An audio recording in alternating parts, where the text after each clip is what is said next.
partir de agora a gente está ao vivo no nosso espaço lá no Instagram. Que Deus te abençoe, você que está chegando. E você possa participar conosco agora da meditação na palavra, em Malaquias capítulo 4, do verso 1 até o 6. Vamos ler o capítulo completo então, né? São só 6 versículos. Parte dele, inclusive, a gente já leu durante o culto. Assim nos diz a palavra de Deus, Malaquias 4, do 1 ao 6. Porque eis que aquele dia vem ardendo como fornalha. Todos os soberbos, todos os que cometem impiedade, serão como a palha. O dia que está para vir os abrasará, diz o Senhor dos Exércitos, de sorte que lhes não deixará nem raiz, nem ramo. Mas para vós, os que temeis o meu nome, nascerá o sol da justiça, e cura trará nas suas asas, e saireis e saltareis como bezerros da estribaria. Pisareis os ímpios, porque se farão cinza debaixo das plantas dos vossos pés, naquele dia que estou preparando, diz o Senhor dos Exércitos. Como advertência final, ele diz: lembrai-vos da lei de Moisés, meu servo, que lhe mandei em Horebe para todo Israel, a saber, estatutos e juízos. Eis que vos enviarei o profeta Elias, antes que venha o grande e terrível dia do Senhor. E ele converterá o coração dos pais aos filhos e o coração dos filhos a seus pais, para que eu não venha e fira a terra com maldição. Louvado seja Deus pela sua palavra.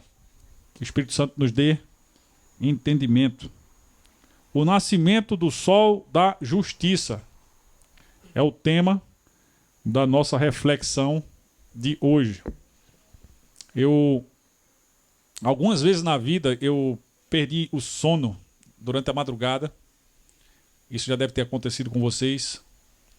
Algumas dessas vezes eu me ajoelhei e orei, e outras vezes eu coloquei o tênis e fui correr na praia de madrugada para ver o sol nascer. E que imagem linda é o nascimento do sol. Não sei quantos aqui, acredito que talvez todos já tenham tido a oportunidade de vislumbrar. Espetáculo de rara beleza, em que a distância, né, parece que o sol é pequeno e que a terra onde nós estamos é grande, mas na verdade é o inverso. A terra é um objeto minúsculo diante da grandeza do sol. E mesmo o sol, que é tão grande, infinitamente maior que a terra, ele é minúsculo diante da pessoa de Jesus Cristo, que é, na tradição cristã, a figura a quem o profeta Malaquias se referia quando Deus prometeu através dele o nascimento do sol da justiça. O nascimento do sol marca um novo dia, do mesmo modo como o nascimento do sol da justiça marcaria uma nova época. Inclusive o judeu, ele conta o nascimento, o dia a partir do nascimento do sol, ao contrário de nós que contamos à meia-noite.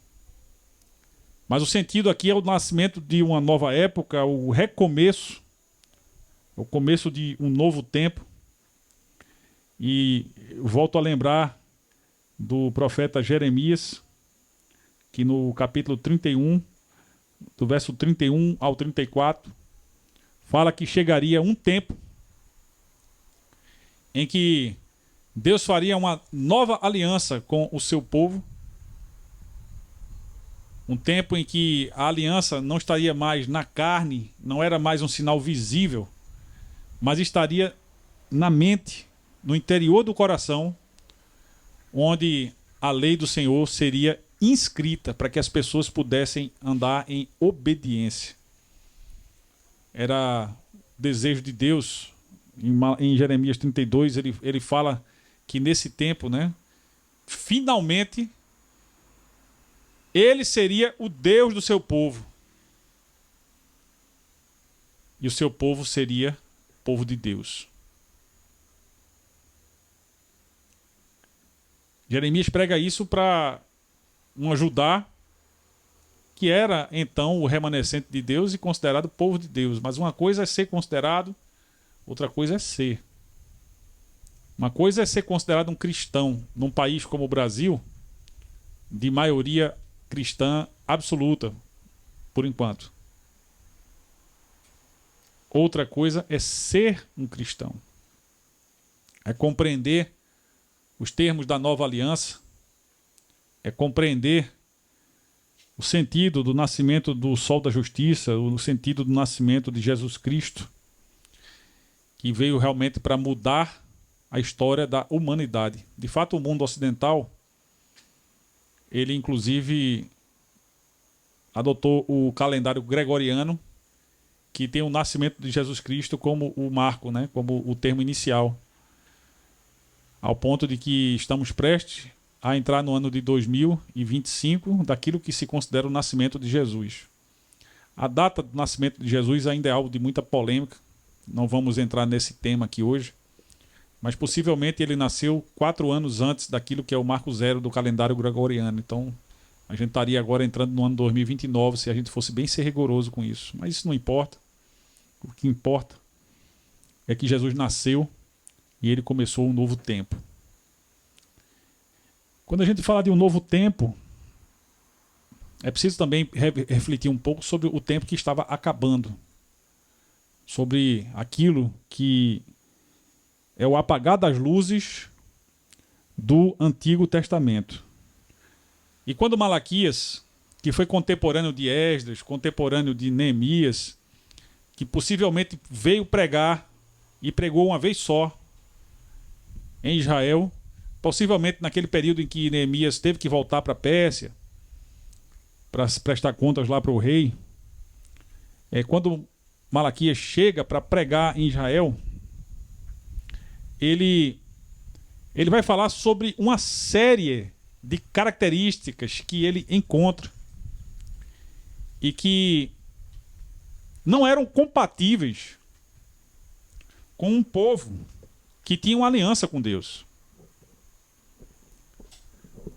E ele vai denunciar a impiedade do seu povo, que, como o próprio Moisés disse há muito tempo atrás, era um povo de dura serviço. Nós não somos muito diferentes, não, a rigor e a bem da verdade. Porque mesmo tendo passado pela escravidão do Egito e tendo sido liberto e entrado na terra prometida, vencendo até mesmo povos mais poderosos do que eles, e tendo experimentado a provisão de Deus e tantas coisas que Israel experimentou ao longo de tantos anos, o crescimento da nação na época de Davi, a expansão, a construção do templo na época de Salomão, mesmo tendo experimentado tão presentemente o ser de Deus no meio deles, dando direção, dando proteção, dando aconselhamento, dando princípios, limites e direções para o bem do povo, para que cada um deixasse de viver para si mesmo e por si mesmo e passasse a viver para Deus e por Deus.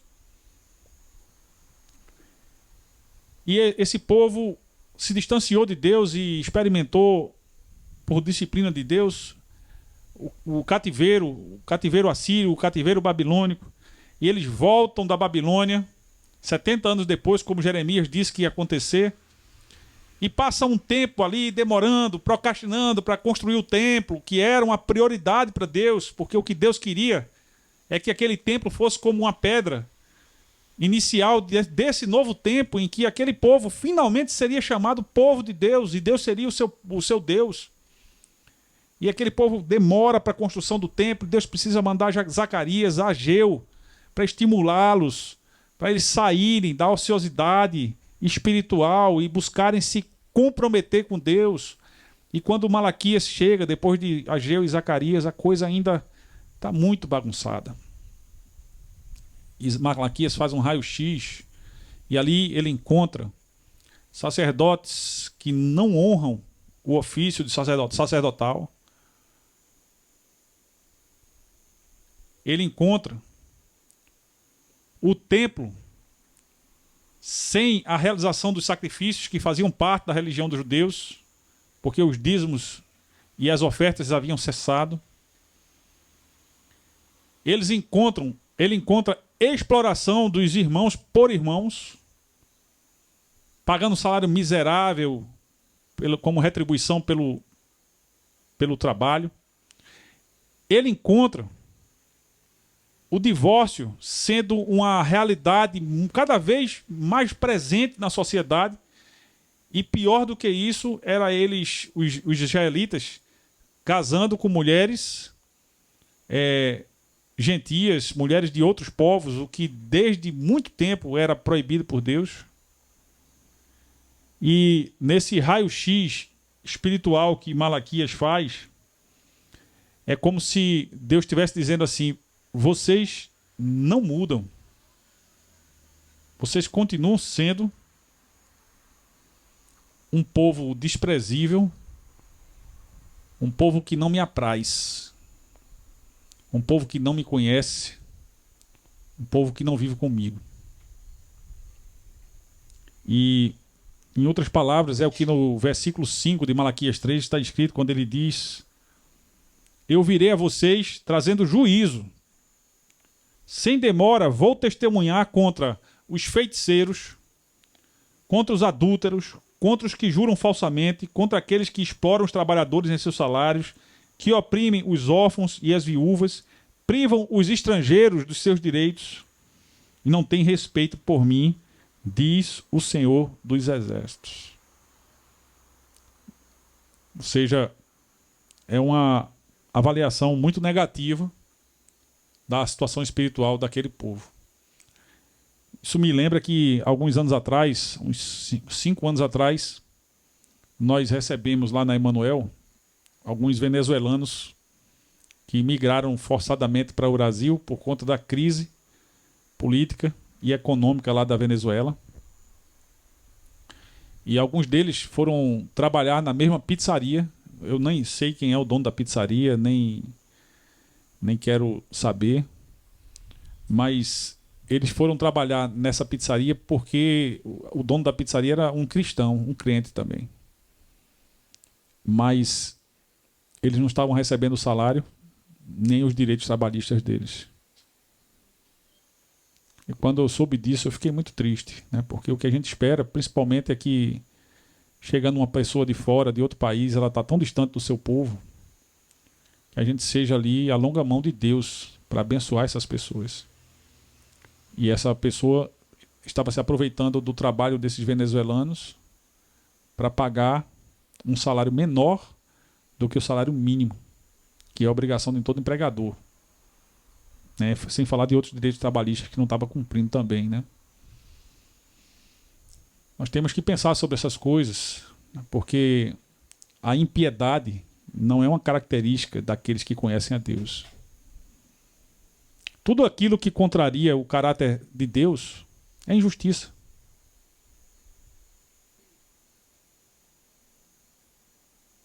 Jesus Cristo, o sol da justiça, é o justo. É o único justo. E ele veio para alinhar nossos caminhos, para ajustar nossos caminhares, nossa vida, para que a gente não esteja imitando erros dos nossos antepassados, que a gente não esteja repetindo os mesmos erros, que era exatamente o que estava acontecendo no meio de Israel. Eles estavam repetindo os erros dos seus antepassados. Eles deveriam ir mais longe um pouco e meditar na pessoa de Abraão, na pessoa de Isaac, na pessoa de Jacó, na pessoa de Davi, homens falhos como eu e você, mas que deram um bom testemunho do que é caminhar com Deus, andar com Deus. Mas eles espelhavam a atitude dos seus pais, que viviam como se não fossem povo de Deus, como se não conhecessem o Senhor. Em outras palavras, o que é que acontece? Esse povo foi um povo que conheceu a Deus, que se aproximou de Deus, que até experimentou a Deus, mas com o tempo se afastou de Deus. A Bíblia nos ensina que o nome disso é apostasia. Aliás, Jesus fala que no final dos tempos haverá uma grande apostasia. A fé de muitos vai esfriar.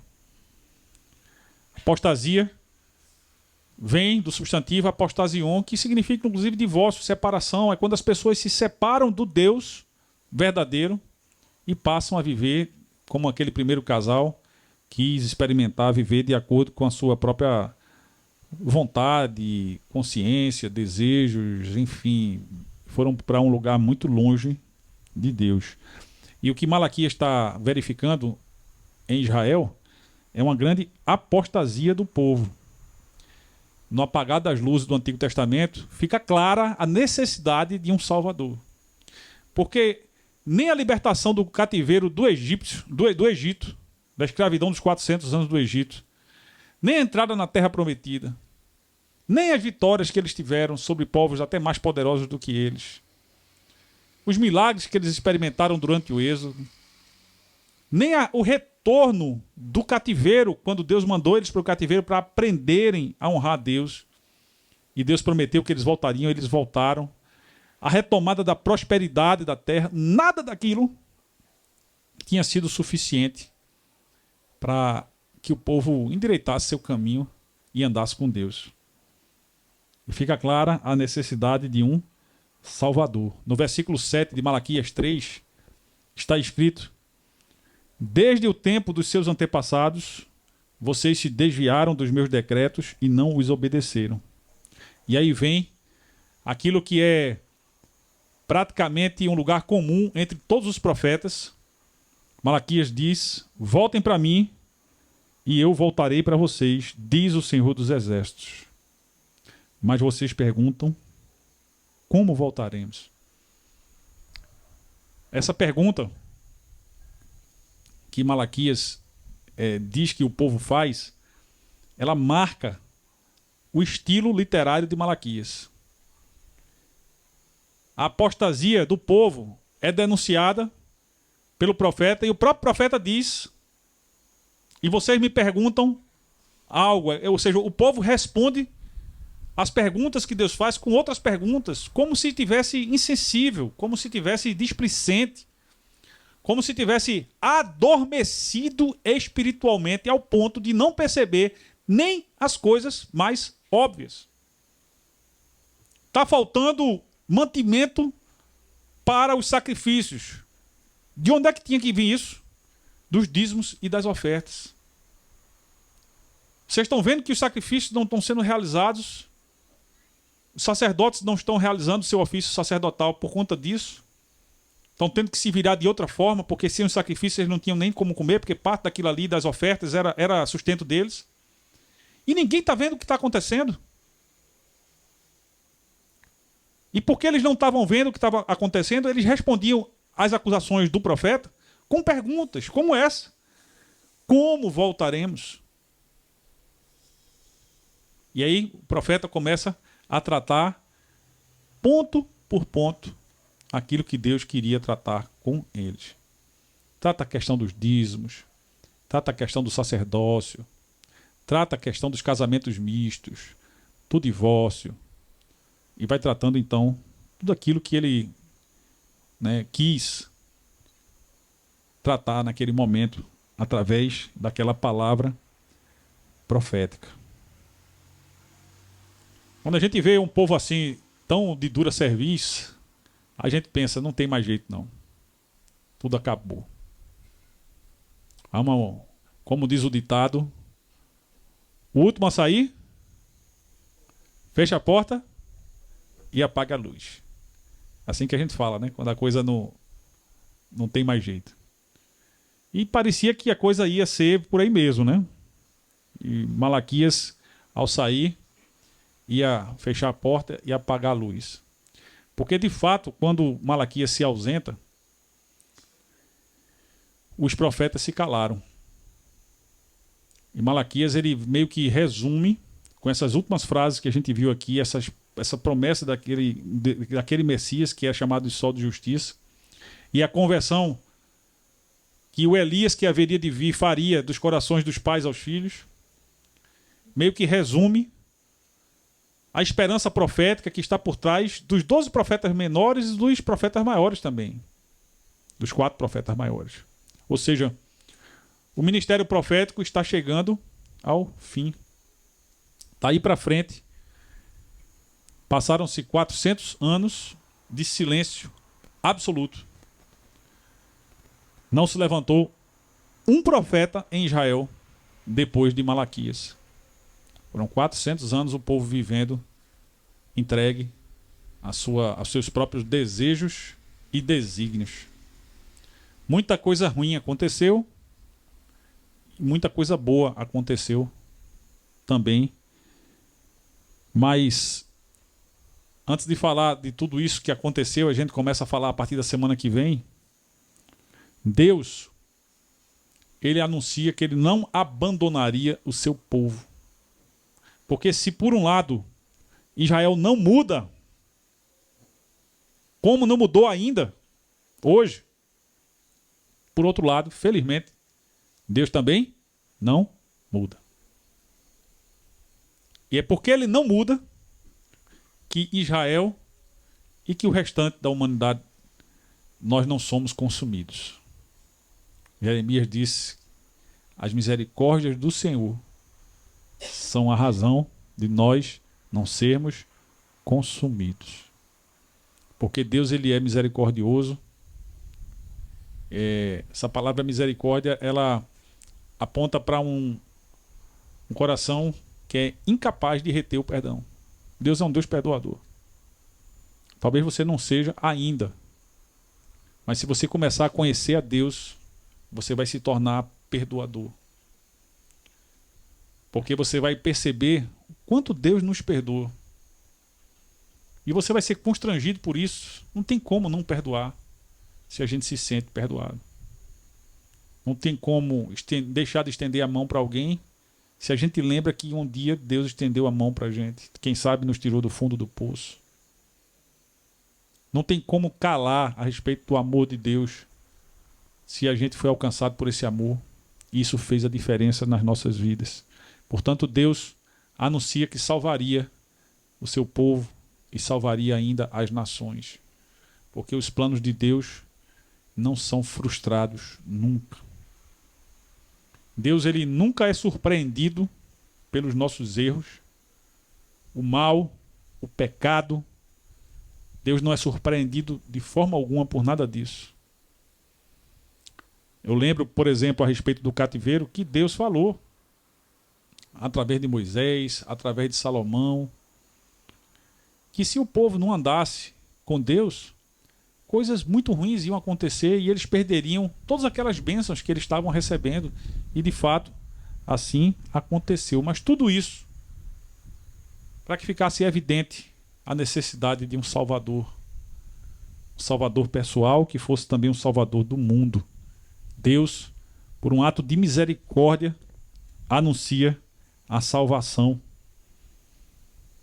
E esse Salvador, chamado por Malaquias de o Sol da Justiça, estamos falando de um tempo de apagar das luzes, e o sol é um tempo de luzes acesas, né? De iluminação. É um novo tempo. E entre o apagar e o acender das luzes, com o nascimento de Jesus, Malaquias diz: vejam, eu enviarei o meu mensageiro, que preparará o caminho diante de mim. E então, de repente, o Senhor que vocês buscam virá para o seu templo. O mensageiro da aliança, aquele que vocês desejam virá, diz o Senhor dos Exércitos. Ora, por que era tão importante a reconstrução do templo? Porque isso, no plano redentor de Deus, se encaixaria com o lugar onde o Messias estaria ministrando ao povo.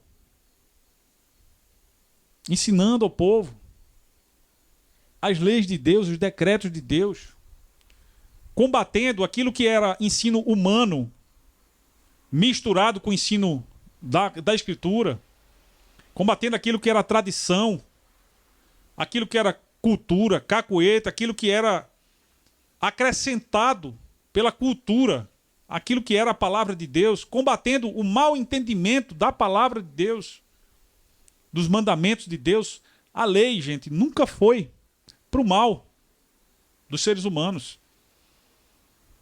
Embora ela traduza a ideia de obrigação, de a gente ser constrangido em nossa vontade para seguir algo que a gente não queria, a lei, na verdade, ela nunca foi para o nosso mal. Ela sempre foi para o nosso deleite, para o nosso bem. Eu tenho lembrado muito de Êxodo 20, 14, nos últimos dias, quando tenho ido para o hospital. E às vezes eu encontro no hospital uma situação que não é muito favorável, às vezes o estado da minha mãe não está bem, mas a palavra de Deus, ela me impulsiona para fazer aquilo que eu preciso fazer. Honrar. Ainda diz a palavra que esse é um mandamento que traz promessa de vida longa. Eu não sei vocês, mas eu não quero morrer nem tão cedo. Não é pelo medo da morte, mas é por amor a Deus, que eu mesmo não sendo perfeito, como eu sei que vocês não são, eu tenho buscado vencer os meus limites, né, para cumprir à risca aquilo que a palavra de Deus me ensina nesse ponto. Que seja em todos os pontos, não somente nesse. Porque a lei é um presente de Deus para nos mostrar como nós somos errados e como existe um caminho correto no qual nós devemos andar. O povo finalmente entenderia isso depois que viesse o mensageiro. Essa palavra mensageiro aqui vem do grego malak. Do grego não, do hebraico é malak, que é às vezes usada para anjos, né? E que dá nome ao profeta Malaquias, que não se sabe nem... Alguns dizem inclusive que o nome dele não era esse, mas foi chamado assim. Malaquias significa o mensageiro de Yahvé. E aí o texto fala sobre 3 mensageiros, um deles é o próprio profeta. Aqui está o outro, um futuro profeta, que diz o texto, prepararia o caminho diante do Senhor.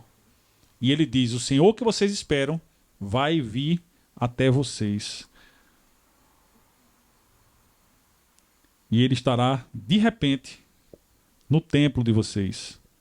O mensageiro da aliança. De que aliança ele está falando? Da nova aliança. Aquela que não seria mais no prepúcio do pênis, como era costume dos judeus, um sinal na carne, um sinal visível, exterior, mas que seria para homens e mulheres uma aliança no interior do ser humano. O temor a Deus sendo expresso em pensamentos renovados, em uma mente renovada, em atitudes renovadas diante de Deus e dos homens. Nova criação, novas criaturas, vivendo a novidade de vida que o mensageiro da aliança veio para nos oferecer. Malaquias diz, certamente ele virá. Amém? E aí o texto termina, e eu começo a caminhar para a finalização, com o capítulo 4, lemos alguns desses textos, quando Deus fala do juízo sobre as nações, dizendo, certamente vem o dia ardente como a fornalha, em que todos os arrogantes, todos os malfeitores serão como palha. Essa metáfora da palha a gente vai encontrar no Novo Testamento também. Era muito usado naquela época a peneira para separar a palha do trigo, né? E a mecânica estava tudo misturado, se colocava na peneira, então dava uma sacudida na peneira e jogava para o alto. O trigo caía na peneira e a palha era levada pelo vento. E essa ideia de separação do que é fruto, do que é palha, ela está presente na Escritura como um símbolo da separação que um dia haverá entre aqueles que foram salvos por Deus pela fé em Cristo, o sol da justiça, o mensageiro da aliança, e aqueles que simplesmente fecharam os ouvidos endureceram o coração para Deus. Não foi por falta de aviso, porque Deus mandou os profetas que escreveram as suas mensagens, algumas pessoas escreveram aquilo que os profetas fizeram para remeter ao início de tudo, a lei de Moisés, que tinha tantas coisas boas para o povo e que o povo simplesmente havia negligenciado, esquecido, e naquele momento estava vivendo com a absoluta indiferença ao próprio Deus. Ele diz: aquele dia está chegando, ateará fogo neles, diz o Senhor dos Exércitos, nem galho nem raiz alguma sobrará. E ele diz: lembrem-se da lei do meu servo Moisés. Preste atenção nisso, igreja. Lembre-se de Moisés, dos decretos e das ordenanças que dei em Horebe para todo Israel. E vejam, eu enviarei a vocês o profeta Elias adiante do grande e terrível dia do Senhor. Ou seja, antes da consumação do juízo de Deus sobre a terra, era necessário que eles olhassem para trás e lembrassem de Moisés e dos profetas. Jesus certa vez falou, quando ele ressuscitou, que era necessário que ele morresse como Cristo de Deus, como Cordeiro de Deus, para se cumprisse as Escrituras e tudo aquilo que foi ensinado a respeito deles na lei e nos profetas. Moisés falou: Deus levantará outro profeta semelhante a mim, deem ouvido a ele. Elias chamou o povo à adoração do Deus verdadeiro. Isso todos os profetas fizeram. E de um modo bem resumido, o Antigo Testamento pode ser resumido nessa expressão: a lei e os profetas. Embora ali a gente tenha poesia, salmos, tenha literatura de sabedoria, tenha livros históricos, mas de um modo geral, aquilo que a gente chama de Antigo Testamento pode ser resumido com a lei e os profetas, e é exatamente isso que Malaquias está dizendo: olhe para trás e medite na Escritura, na lei de Moisés e nos profetas, porque ali vocês vão encontrar tudo que vocês precisam para compreender porque era necessário um Salvador. E vocês vão encontrar também na lei e nos profetas as promessas que Deus fez desde Gênesis 3,15, como a gente viu no vídeo aqui da Patrícia Jacobs. A gente viu que em Gênesis 3,15 Deus prometeu o descendente da mulher, não do homem. Jesus é filho da virgem e apenas considerado filho de José, mas ele é filho do Espírito Santo, que viria para esmagar a cabeça da serpente, embora fosse ferido ele no calcanhar. A primeira promessa a respeito do Salvador é feita em Gênesis, capítulo 3,15, logo depois da queda. E depois essa promessa perpassa toda a Escritura. Em outras palavras, toda a Escritura é a respeito de Jesus Cristo, Yeshua HaMashiach, nosso Senhor e Salvador. Amém? Toda ela é sobre a pessoa de Jesus Cristo. E é nele que a gente entende a nova aliança anunciada por Jeremias, em Jeremias 31. Uma aliança que não é visível a olho nu, mas que se encontra no interior do ser humano. Uma aliança entre o ser humano e Deus. A nova aliança que custou o sangue precioso de Jesus Cristo. É assim que o Antigo Testamento termina, com a promessa de Deus do envio do Messias esperado. Semana que vem a gente vai estar comemorando a chegada dele. 2 dias depois, vamos estar em família, quem sabe jantando, celebrando o Natal. 400 anos antes, Malaquias anuncia esse grande evento que Deus certamente faria acontecer. E com esse grande evento, o nascimento desse Messias, o endireitamento das veredas, dos caminhos, a justificação dos injustos pela fé, a transformação de mentes, a renovação do propósito de viver que Deus estava oferecendo para todas as pessoas e ele continua a oferecer. O que Deus promete em Malaquias são essas três coisas aqui: reconciliação, a reconciliação entre o pecador e o Deus Santo.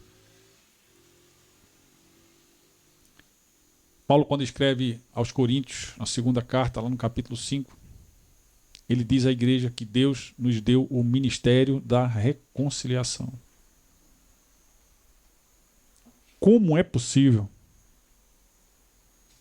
haver conciliação entre um ser humano pecador e um Deus santo, quando os nossos pecados, diz a Escritura, fazem uma separação, um abismo intransponível entre nós e Deus? Jesus Cristo, ele se coloca no meio, dizendo: eu sou o caminho. Ninguém vai ao Pai senão por meio de mim. Ele diz: eu sou a verdade. Num tempo em que os filósofos gregos estavam buscando, e alguns filósofos do nosso tempo continuam a buscar compreender o que é a verdade, Jesus esclarece: não é um conceito filosófico, nem mesmo teológico.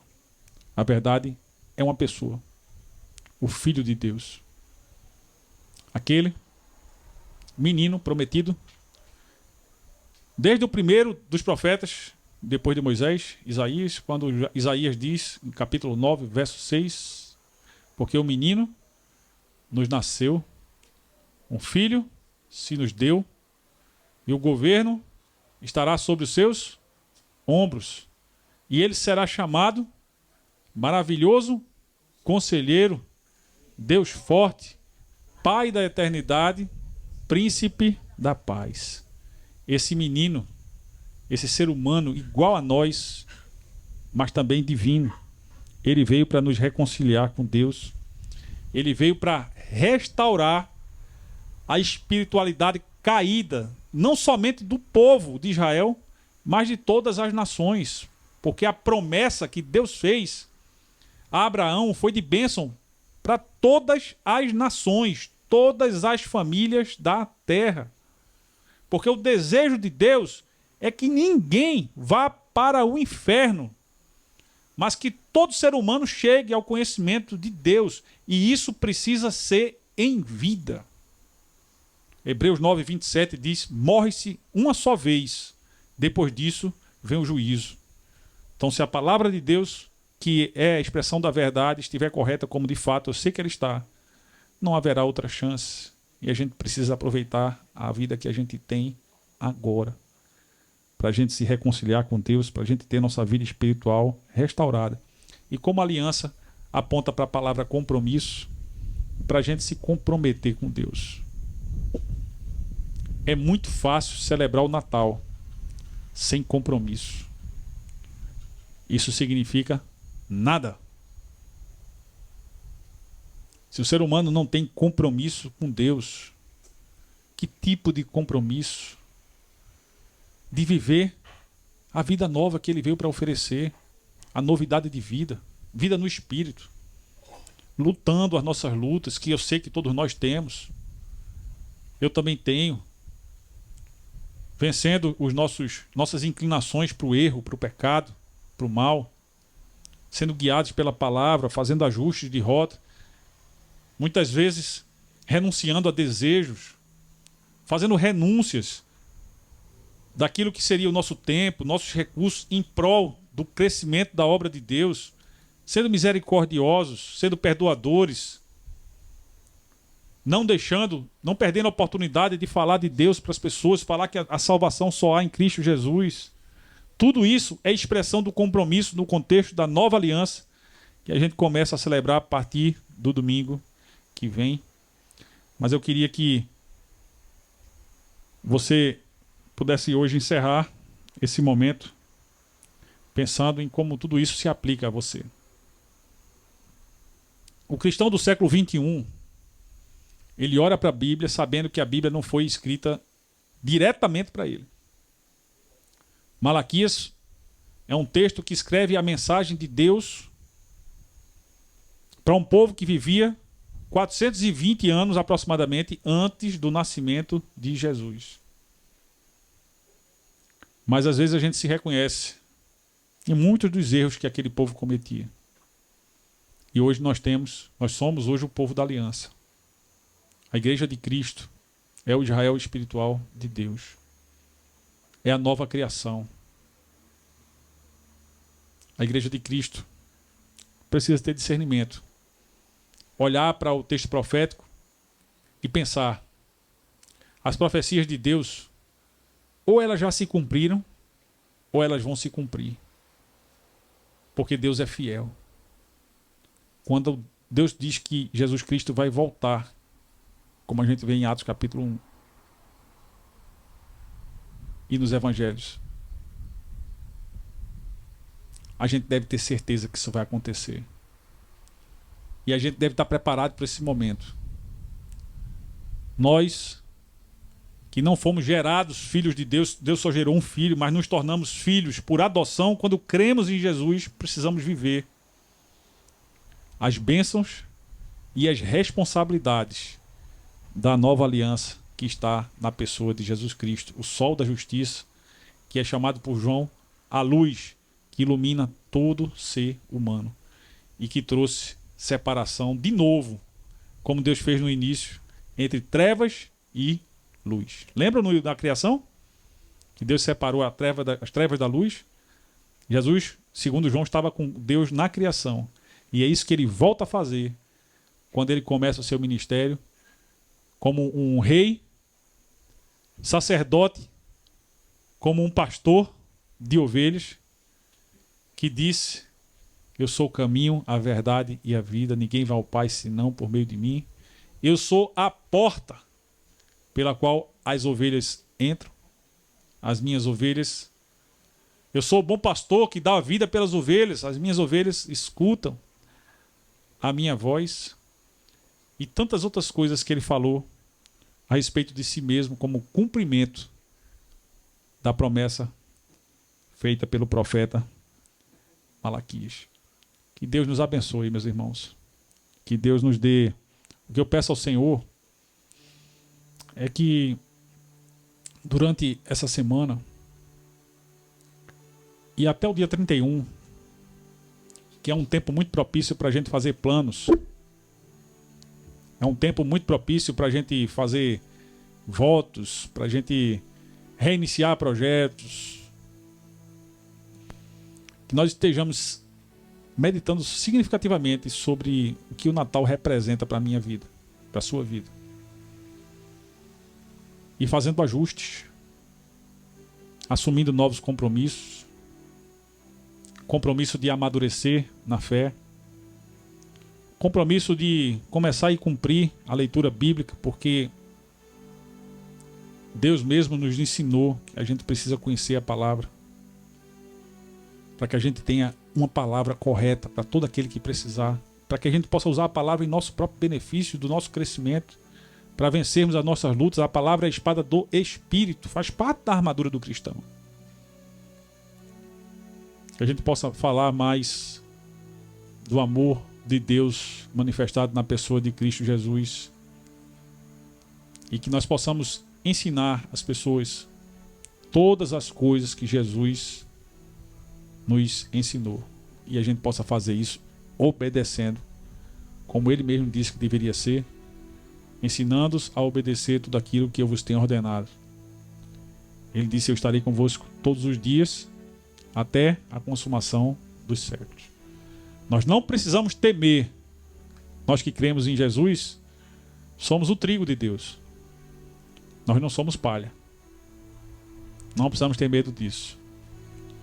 Mas que se nós somos o trigo que frutifica, a boa semente, que nós possamos dar frutos.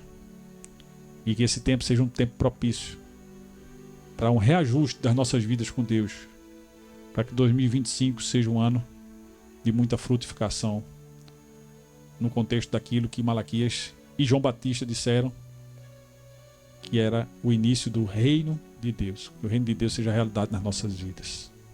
Amém? Quero orar pela sua vida. Feche seus olhos nesse momento. Obrigado, meu Deus, pela sua palavra. Tua palavra, Deus, descreve Jesus Cristo, às vezes como um renovo que viria do tronco de Davi, Senhor. Um homem segundo o teu coração. Um homem que, falho como nós, soube se arrepender, soube te buscar, buscou corrigir seus defeitos que teve em tantas áreas da vida, Senhor. Mas foi um homem de vitórias, um homem experimentado por ti, porque andava contigo, como Moisés também, como Elias. Quando eu penso, Senhor, naquele dia da transfiguração de Jesus Cristo no monte, ali estavam presentes Jesus Cristo e compareceram até ele Moisés e Elias. E uma coluna de fumaça tomou aquele ambiente e depois, quando ela se desfez, desapareceram Moisés e Elias e apenas se via a pessoa de Jesus Cristo com o rosto transfigurado, refletindo a tua glória. Pedro, Tiago, João ficaram extasiados com aquele cenário, talvez ainda naquele momento sem entender o que hoje nós temos a oportunidade de entender, que Moisés, a lei, Elias, os profetas, toda a escritura antes de Jesus veio para nos apresentar a Jesus Cristo como Salvador da humanidade, como Senhor das nossas vidas, como aquele através de quem nós vimos a glória, como a glória do unigênito do Pai, a luz do mundo, a luz que ilumina todo homem que nele crê, aquele que veio para os seus, mas contraditoriamente ele não foi bem recebido pelos seus, nem o seu povo se alegrou com o nascimento dele. Pelo contrário, foi perseguido desde criança, terminou sendo crucificado pelas pessoas a quem ele veio salvar. Hoje nós nos beneficiamos do sacrifício dele, do sangue dele vertido na cruz, que nos purifica dos nossos pecados, da sua ressurreição, que nos traz uma promessa também de ressurreição para nós mesmos, que cremos nele, porque para nós a morte não será o fim da nossa existência, nem será uma separação eterna de ti, Senhor, mas seria apenas a continuidade da nossa vida eterna que nós já desfrutamos hoje contigo e continuaremos a desfrutar quando não estivermos mais nesse mundo, Senhor. Muito obrigado, porque Jesus Cristo tornou isso possível. E agora o que eu te peço é que nos ajude a viver para o louvor da tua glória, conhecendo a Jesus e te conhecendo, ó Pai, desfrutarmos daquilo que ele chamou de vida eterna. Que o Natal seja para cada um de nós começo de um novo tempo e que nós estejamos renovadamente buscando a perfeição através da tua palavra, arrependendo-nos dos nossos pecados, reconhecendo nossas falhas e buscando caminhar de acordo com a tua palavra e pela direção do teu Espírito, sendo levados a fazer aquilo que te apraz, sendo levados, meu Deus, a perdoar, a ministrar perdão, a pedir perdão, a atender os órfãos e as viúvas nas suas necessidades, a tratar os nossos empregados como a lei trabalhista escreve, a cometermos, meu Deus, atos de justiça que te glorifiquem e façam com que as pessoas, vendo as nossas boas obras, deem glórias a ti, que é o nosso Pai. Nós queremos nos parecer contigo, Deus. Queremos ser conformados à imagem de Jesus Cristo, nosso Senhor. Obrigado, Deus, pela tua palavra. Obrigado pelo encerramento do Antigo Testamento. Nos dá, meu Deus, muita compreensão do Novo Testamento, através do qual nós vamos começar a nos debruçar a partir de agora. Em nome de Jesus. Amém.